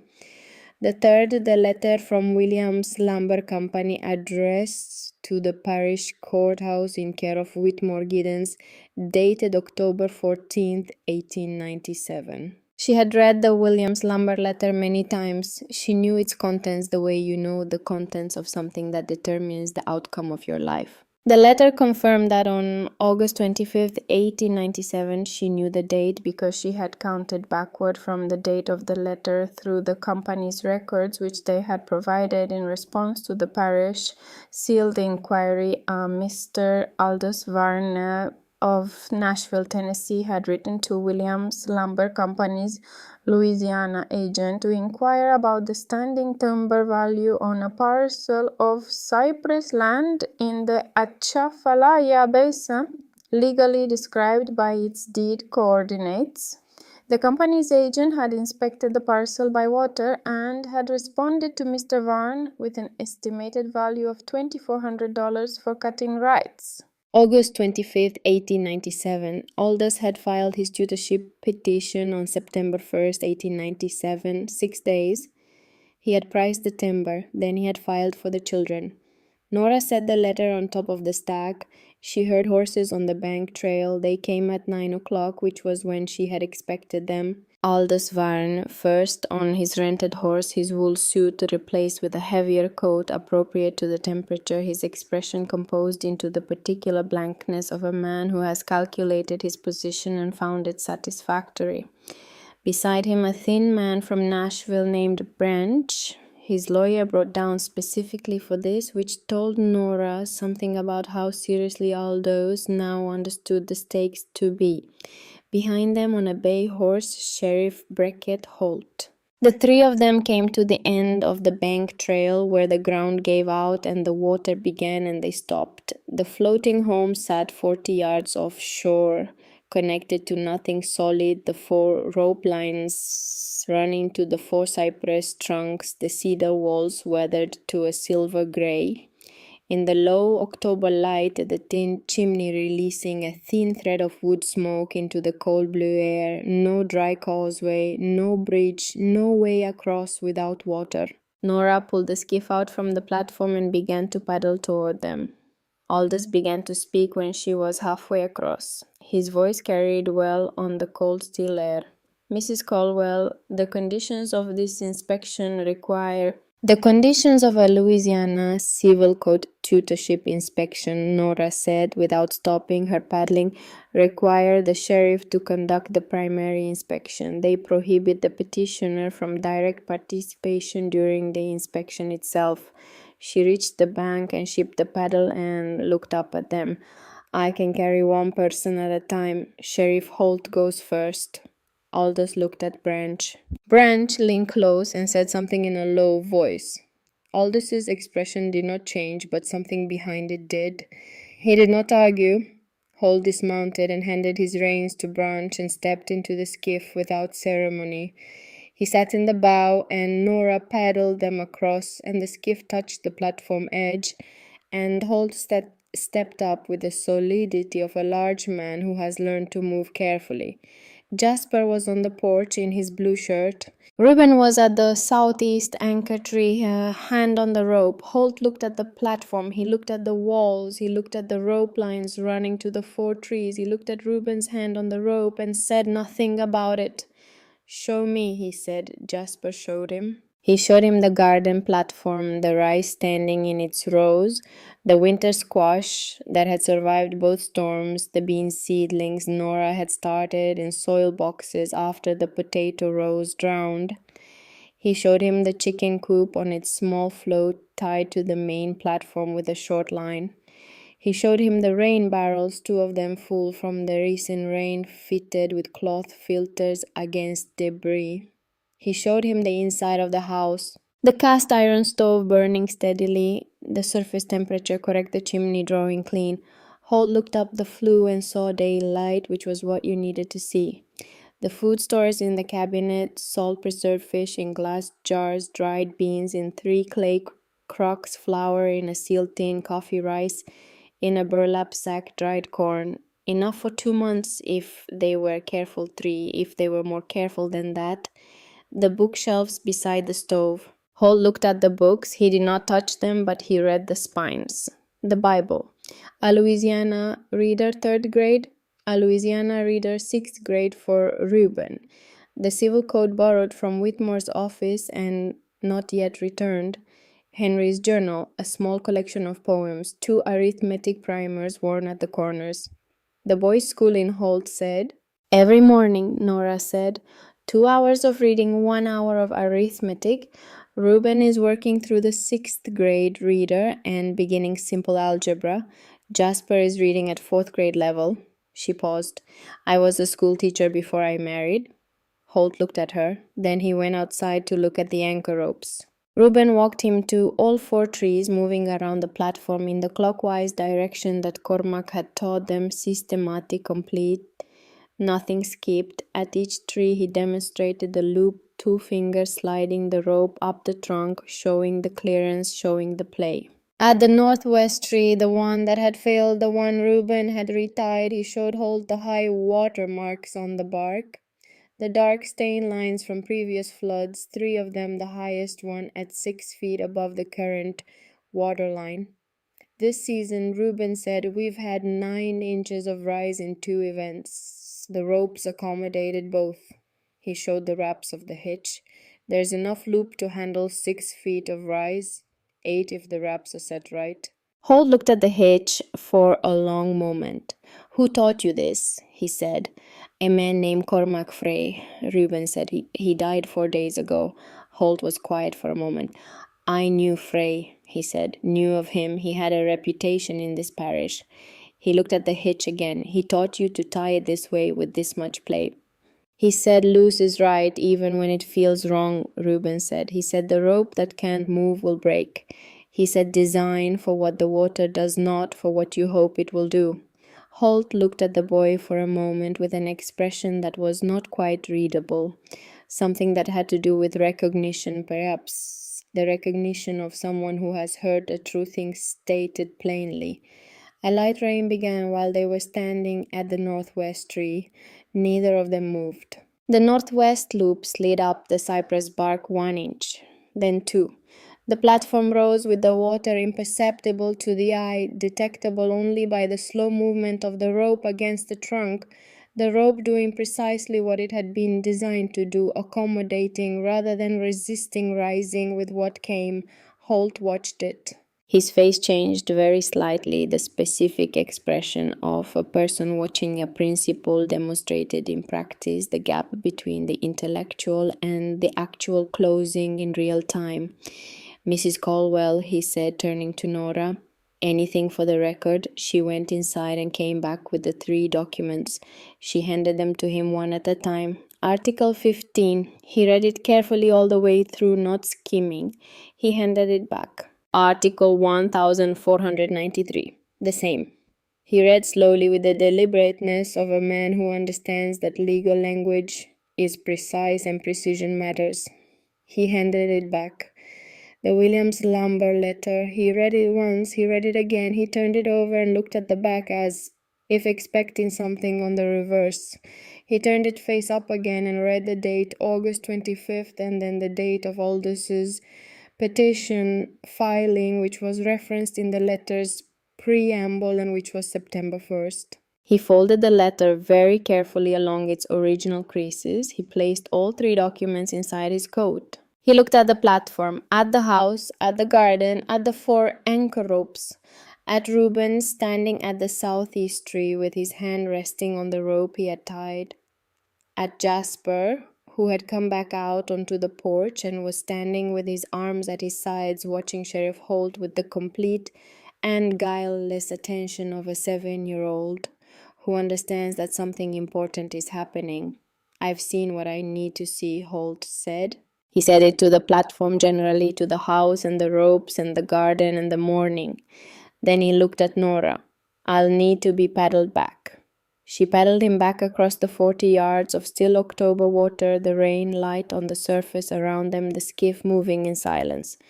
On the bank, Aldous was waiting. Branch stood slightly behind him with the expression of a lawyer who has begun to calculate alternative positions. Holt stepped out of the skiff and took his horse's reins from Branch and stood for a moment looking back at the floating home across the water. Then he looked at Aldous. Mr. Varn, he said. Aldous straightened slightly.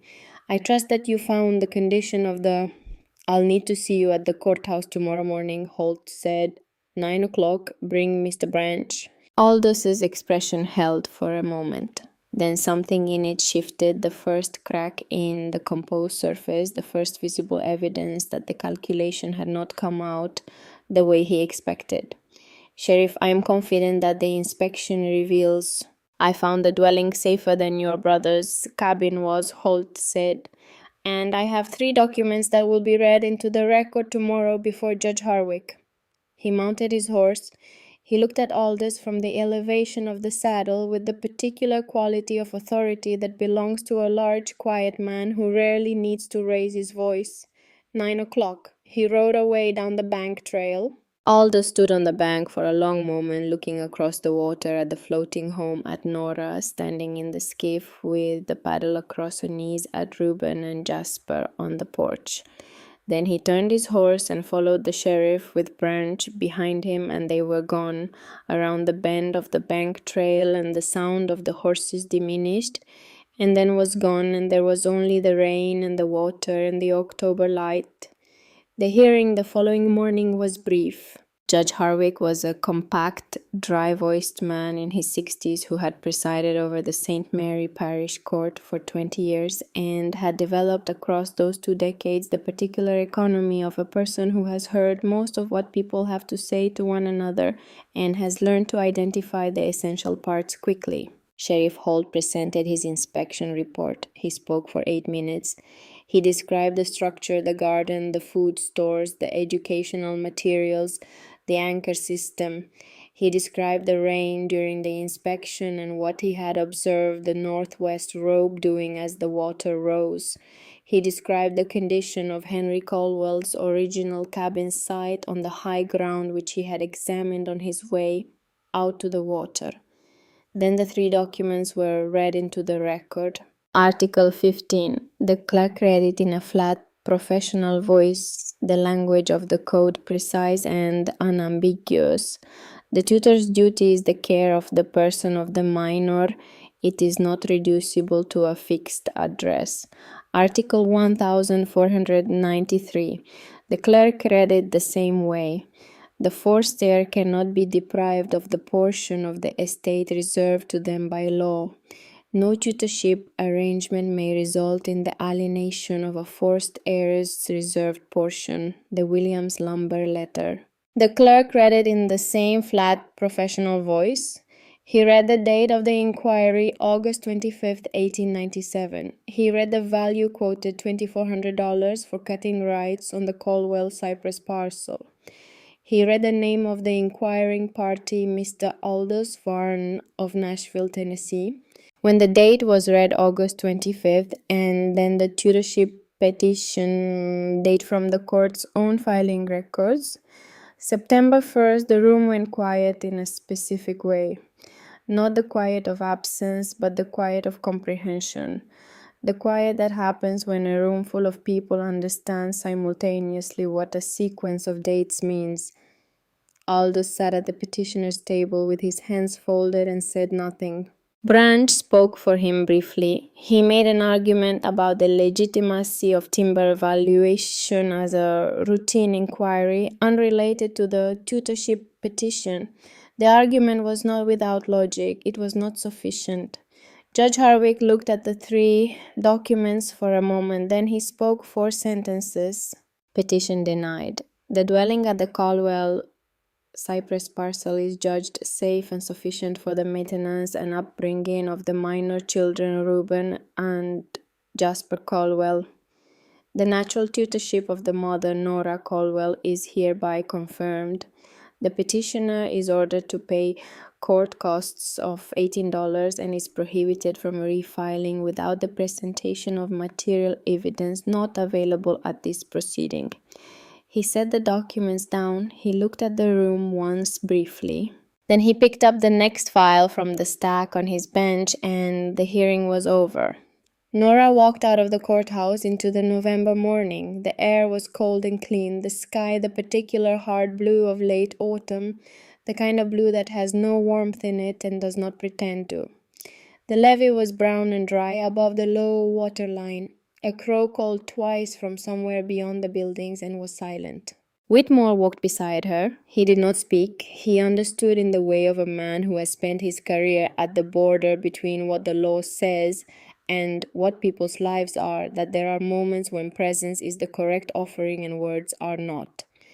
At the bottom of the courthouse steps, Reuben and Jasper were waiting. Reuben had his hands in his coat pockets. Jasper was sitting on the bottom step with a stick, drawing patterns in the dirt, the way he drew patterns in the skiff floor, the way he drew patterns wherever he was and whatever was available. His small particular mind always making shapes in the world around him. He looked up when Nora reached the bottom step. "Well," he said, "we go home," Nora said. Jasper stood up and brushed the dirt from his coat with the brisk efficiency of a child moving from one thing to the next. Reuben looked at his mother for a moment. He looked at her the way you look at someone you have been watching carefully and are now sure about. He nodded once. They walked to the levee and down to the water landing and got into the skiff, and Reuben rowed them home. 2 years later, in the spring of 1899, a woman named Dorinda Spade pulled a leaking pirogue up to Nora's platform at first light on a Tuesday morning. She had 2 children with her, a boy of 6 and a girl of 4. She had been on the water since before dawn. Behind her, 3 days at most, was a creditor with a writ and a male cousin with a tutorship petition already drafted and waiting to be filed. Her husband had died in the winter, influenza not flood, the land was good land. The timber on it was worth considerably more than she had known until the cousin's inquiry. She tied the pirogue to the platform cleat and stood in the cold morning with her children and looked at the floating home and at the woman standing on its porch with a coffee cup. "Mrs. Caldwell," she said, I was told you might." She stopped. She looked at the 4 rope lines running to the 4 cypress trunks. "I don't know what I'm asking. You're asking to come in," Nora said. "So come in." Dorinda Spade stayed 14 weeks. In that time, she learned to fall a cypress deadfall to square and lash a platform frame to test a joint by weight before trusting it to load. She learned the bowline, the clove hitch, the timber hitch, and how large the loop had to be, larger than felt right, larger than her hands wanted to make it. She learned to read the Louisiana Civil Code aloud in the evenings, the relevant articles, the language of them until the words sat in her memory, the way useful things sit when you have put them there with intention. She learned to write a parish sealed letter. She built her own floating home 1.5 miles west of Nora's, anchored to 4 cypress trunks in a stand. She had found herself reading the watermarks on the trunks the way Reuben had shown her. She named her daughter Harriet, for the woman Cormac Frey had loved and buried on high ground, whom Dorinda had never met, whose name she knew because Nora had told her the whole story, beginning with the flood and ending with the rope. In the autumn of 1912, 15 years after the inspection, on the last day of October, there were 27 floating homes in the Atchafalaya Basin. 11 of them had been built by widows. 9 of those 11 had won tutorship petitions by presenting 3 documents to a court: Article 15, Article 1493, and a parish sealed letter confirming that the petitioner had contacted a timber company before filing for custody of the children. Whitmore Gideon served as parish notary for 22 more years after the Caldwell hearing. In his retirement memoir, written for his family and not intended for wider circulation, he noted that he had processed 141 parish sealed letters in his career. He did not specify how many of them had been written by women standing at the edge of something they were not sure they could survive, and how many of those women had survived it anyway. He did not need to specify. The number was the same. Reuben Caldwell married in 1905 when he was 22 years old. His wife was a woman from a floating family on Bayou Chen, a family that had been on the water for 2 generations and kept their civil code on the same shelf as their Bible, which Reuben understood immediately and found in a way he could not quite articulate deeply correct. By 1908, when he was 25, he had built 16 homes.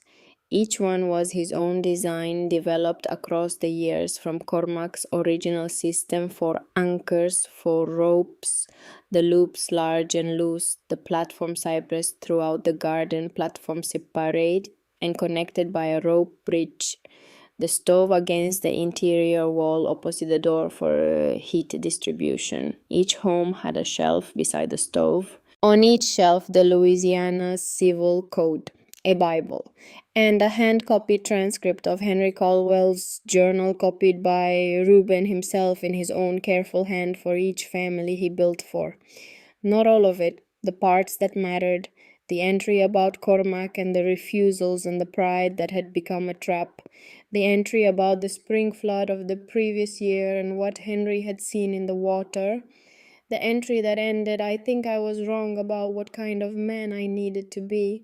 I think the land has been trying to tell me something for 11 years and I have not been listening. I will listen now. I intend to listen now." He had written that entry 2 weeks before the flood that killed him. Reuben always copied that one last. In the autumn of 1937, Nora Caldwell sat on the porch of her floating home in the last of the day's light. She was 68 years old. Her hair had gone white in her early 50s all at once, the way some people's hair goes when the body decides it has carried enough color and would prefer clarity. Her hands were the hands of someone who had been working with cypress and rope for 40 years. The palms thickened, the fingers slightly bent at the outer joints, the skin carrying the particular weathered quality of a life lived in close contact with weather and water and the materials of construction. The home had been rebuilt twice. The original platform had been replaced in 1911 and again in 1924. The walls had been replaced in sections as the cedar aged. The tin roof had been replaced entirely once. The stove was the same stove, the cast iron one she had pulled from the mud of Henry's cabin foundation in the fall of 1897, cleaned and seasoned and carried onto the first platform and never replaced because it worked and working things deserved continuity. The 4 cypress trees were the same trees. They had grown 9 feet taller. The ropes were not the same ropes were and were replaced season by season, year by year. But the system was the same. The loops were the same generous, counterintuitive, correct size they had always been. The platform rose with the water and fell with the water and had never in 40 years done anything else. Nora heard the skiff before she saw it. Coming in from the west channel, the paddle strokes, irregular. A small person strokes the technique present, but the strength still growing into itself. She watched the skiff come around the anchor tree and into the clear water of the platform space, and saw her granddaughter standing in the bow, paddling with the focus of someone who has decided to be good at this and is working on it. Harriet was 6 years old. She was Reuben's daughter, named at Reuben's quiet insistence, for the woman Cormac Frey had loved a woman Harriet had never met and knew only as a name and a shape in a story. She had her father's stillness and her grandmother's eyes and a quality of attention that people who met her for the first time invariably described as unusual in a child her age. In the skiff, stacked carefully in the bow, a set of slate boards and chalk, a reader, a small wooden box with a latch that Nora did not recognize. Harriet tied the skiff to the platform cleat with a bowline, a correct bowline, tied without looking, her hands knowing it, the way hands know things that have been practiced past the point of thinking. She climbed up onto the platform and stood in front of Nora in the October light. "Mama Grand," she said, "tell me a story." "What kind of story? The real one." She sat down on the porch beside Nora with the ease of someone who has sat in this exact spot many times before. "About why we live on the water, about why it's right." Nora looked at the 4 ropes, at the cypress trunks taller now than they had been when she first stood between them in the water up to her thighs, lashing logs with hands that did not yet fully know what they were doing. At the water below, dark in the October shade, carrying the reflection of the gold canopy above. She put her arm around the small shoulders beside her. "Your great-grandfather, Henry," she said, "was a good man. He was one of the best men I have known. He worked hard and he loved his family and he built things with his own hands that he was right to be proud of." She paused. "And he tried to stand against the water like it was his enemy. He decided before he understood this place what kind of man he was going to be and what kind of life he was going to build. And when the water told him something different, he could not hear it. Not because he was foolish, because he was brave in the wrong direction." Harriet was looking at the water. "What happened to him?" she said, though she knew. Children ask the questions they know the answers to when what they need is not information but the sound of the answer in a voice they trust. "The water told him the truth," Nora said, "the way the water always tells the truth eventually, and he was not ready." Harriet was quiet for a moment. "Are we ready?" she said. Nora looked at the ropes, at the loops sitting loosely around the trunks, ready to slide, designed to accommodate, built to rise with whatever came. We practice being ready, she said. Every day.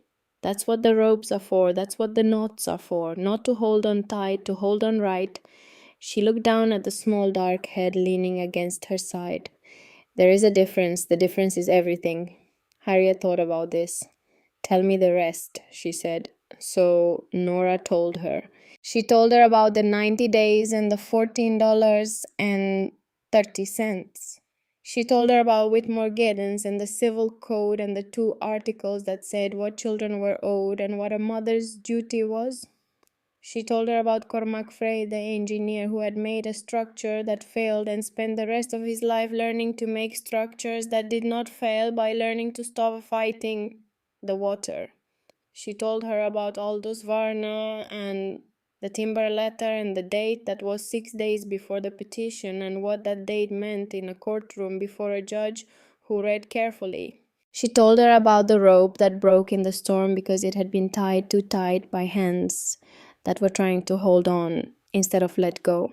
She told her about Reuben tying the four-tanker Cormac's rope, though she did not mention that part, saving it for another year, another evening when Harriet was old enough to carry the weight of 38 years of waiting, and about the rain coming that afternoon and the ropes sliding up the trunks in the silence of things working as they should. She told her about Sheriff Holt reading the date on the Williams Lumber letter and the room going quiet.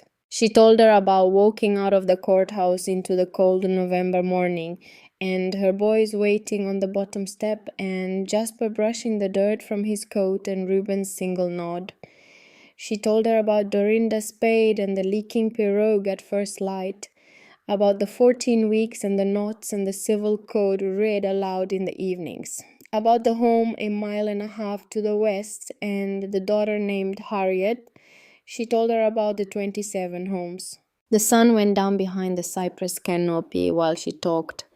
The water took on the deep grey blue of late October dusk. Inside the house, the stove fire gave its light through the open door, the same cast iron stove that had stood on the mud floor of Henry's ruined cabin and been pulled free and carried here 40 years ago, still doing what it had always done. When she finished, Harriet was quiet for a moment, then she said, "What bends survives." Nora looked at her. "Who told you that?" "Papa, he says it about the ropes." She paused. "He says you taught him." "Someone taught me," Nora said, "and someone taught him, and now I'm telling you." She looked at the water. "That's how it works. That's how all of it works. Not written in books, not stored in buildings.